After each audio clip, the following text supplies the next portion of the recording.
आपले जे सुप्रसिद्ध सिने कलाकार आहे सलमान खान यांचे बांद्रा पश्चिम मुंबई येथील निवासस्थानावर अग्निशस्त्राने गोळीबार करण्यात आला होता।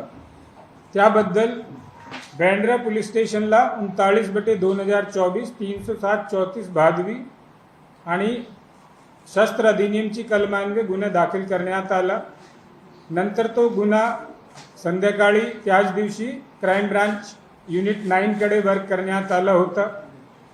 या गुन्ह्यामध्ये काल कॉन्स्पिरसीचा सेक्शन 120B युनिट 9 ची टीमनी आयोनी ॲड केलेला आहे। याच्यामध्ये जे स्पॉटवरून CCTV फुटेज किंवा इतर जे उपलब्ध होती माहिती, असा प्रथमदर्शी दिसत होता की 2 लोक बाईकवर आले आणि त्याच्यामध्ये मागे जो बसणारा माणूस आहे त्यांनी चालती बाईकवरून 5 राऊंड सलमान खान यांचे घरचेकडे फायर केले। त्याच्यामधून 1 राऊंड आतमध्ये पण गेला, एक दीवारला पण लागला होता।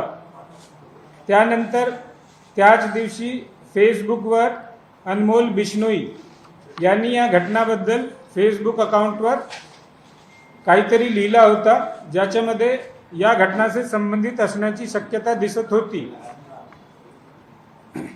याच्यामध्ये सेन्सिटिव्ह केस असल्यामुळे क्राइम ब्रांचची 12 पथके तयार करण्यात आले होते आणि ते सगळे पथक टीम्स यांना वेगवेगळे काम दिले होते।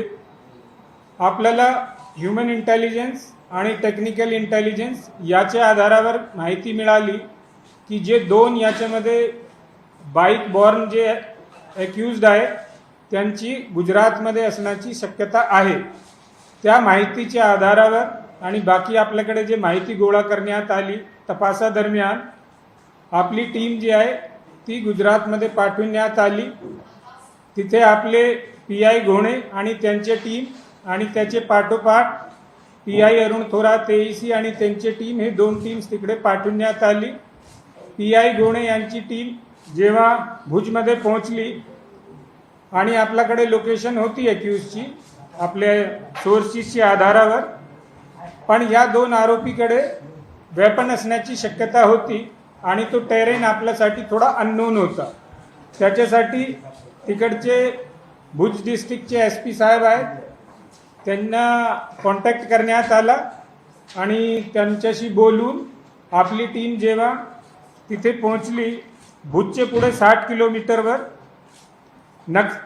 नखत रणा म्हणून एक टाउन आहे, स्मॉल टाउन, तिथे त्यांचे लोक बोलविण्यात आले आणि SP भुज साहेबांनी पण त्यांचे 4 LCBची जे लोकल क्राइम ब्रांचची टीम होती 4 अधिकारी आपल्याला दिले।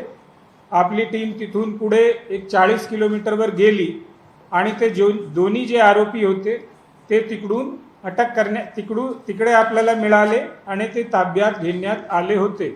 आज सकाळी त्यांना फ्लाईटनी राजकोटनी इथे आणण्यात आलेला आहे।